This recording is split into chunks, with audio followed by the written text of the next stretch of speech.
Hey everybody, I'm Sean. Welcome to another episode of Angling Spiders.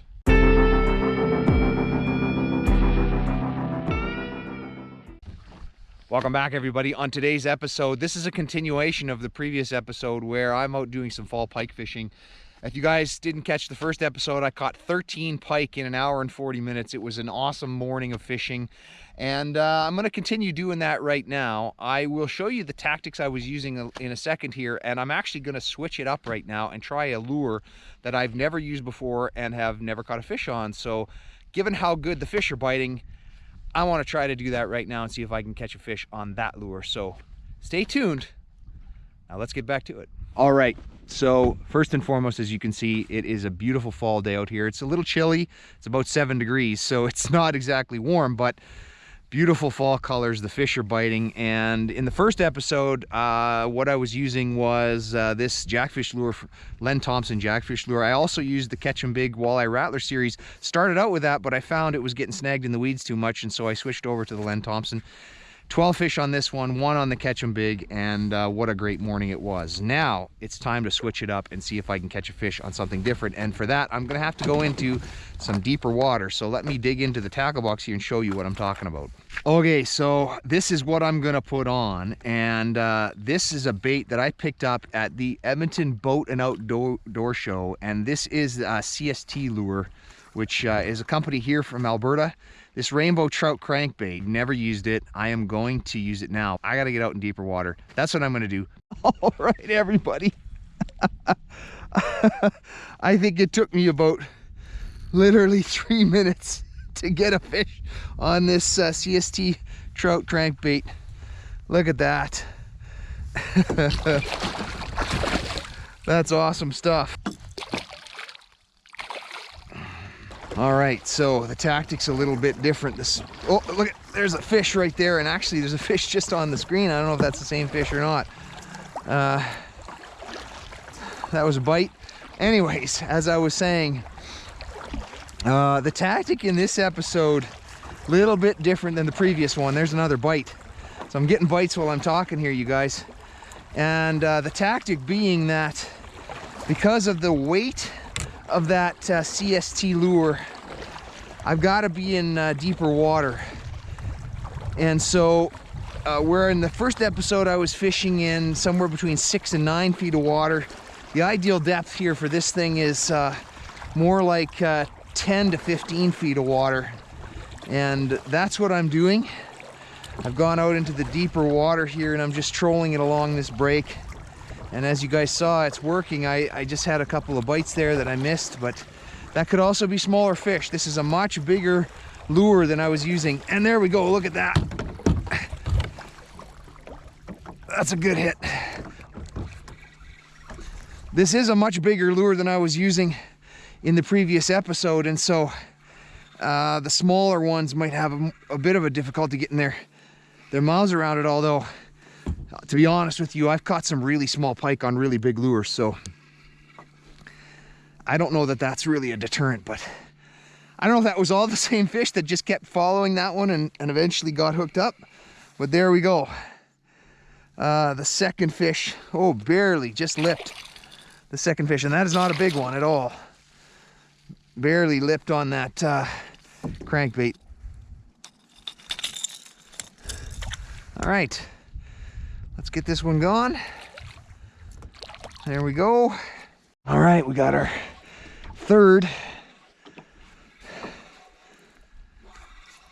on the CST crankbait.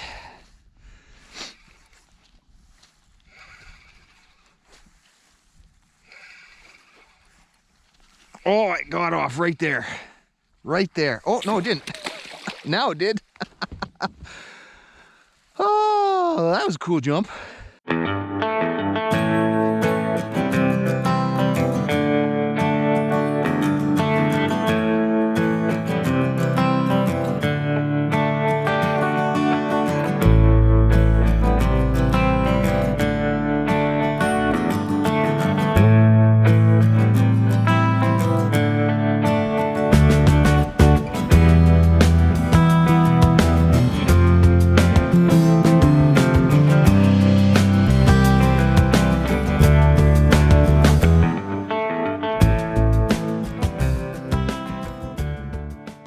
see this break, so I was off this really deep trench here, and this break coming up here.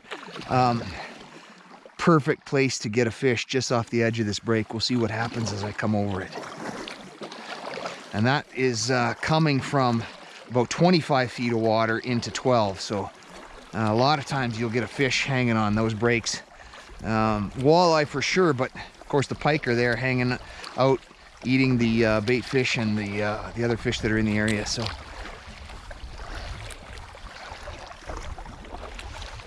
my lure is quite a ways back there, so it hasn't even hit that break yet.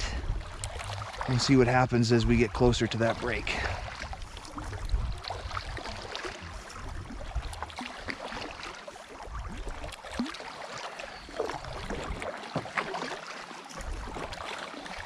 My lure should be coming up closer to that break now. Let's see if there's any pike up on that shelf, and there it is. Look at that, you guys. Right over that break. Man, I love it when that works out, you know. It is about a little bit of fishing knowledge. There's people who say it's just luck, but you got to have some knowledge of the lake and where the fish are and the type of fish you're chasing. This is not a big one by any stretch, but still just shows you that that little pike right here was hanging off that break, waiting for those bait fish. Just like that, we got our 7th pike on the CST lure. Smallest one that I've caught on this lure by far. And more significantly, I love it when I'm talking tactics like that and the tactics actually happen. So it looks like we got some fruit, we got an apple, we got some sweet tarts, which are great, little treat for me, from my wife. Granola bar, some trail mix, and we got one of these tuna cans again, ensaladissime. This one, the Mexican style with corn and beans and tuna. So I'm gonna dig into that right now. Okay, I finally made it back close to shore here and into the shallower water. And I had a couple of hits on my way in and I missed them. So definitely back in where the fish are and they're actively hitting.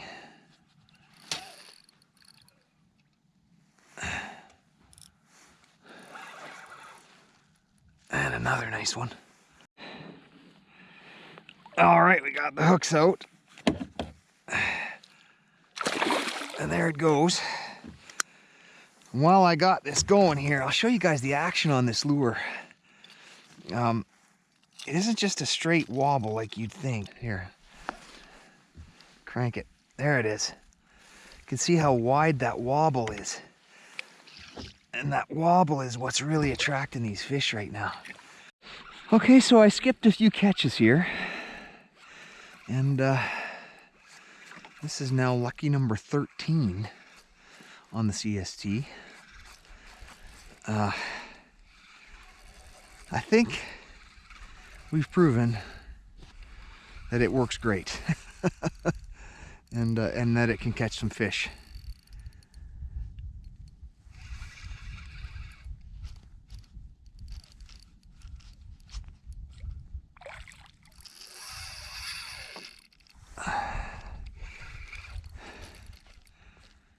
That's a good fight on that one. And another nice fish. And that is pike number 13 for this lure. Well, I decided that I'm going to retire this thing for today. So I caught 13 fish on this CST lure. You can see it's beat up a little bit. So pike definitely do a number on the paint job on these. But that thing was working great. And because I had such great success on it, I am going to switch it out now and try something else, because I just want to, one of the things I find fishing with this thing is it's great and the hookup ratio is great, but it gets tangled in my net a lot if I use the net. So I'm going to go to something else that doesn't do that as much so that I can net some of these fish. All right, everybody, so decided to go to that CST lure, and 13 fish, unbelievable. Worked great, and I still got about an hour of fishing left, so I'm going to start switching it up and throwing all kinds of baits. In fact, I am going to use every bait that's left in my tackle box and see what I can catch and see how many fish I can catch on that. But that's going to have to be in part 3, because what a day out here. I am just having some crazy success. So you will see that in the next one, and I sure hope you join me for that.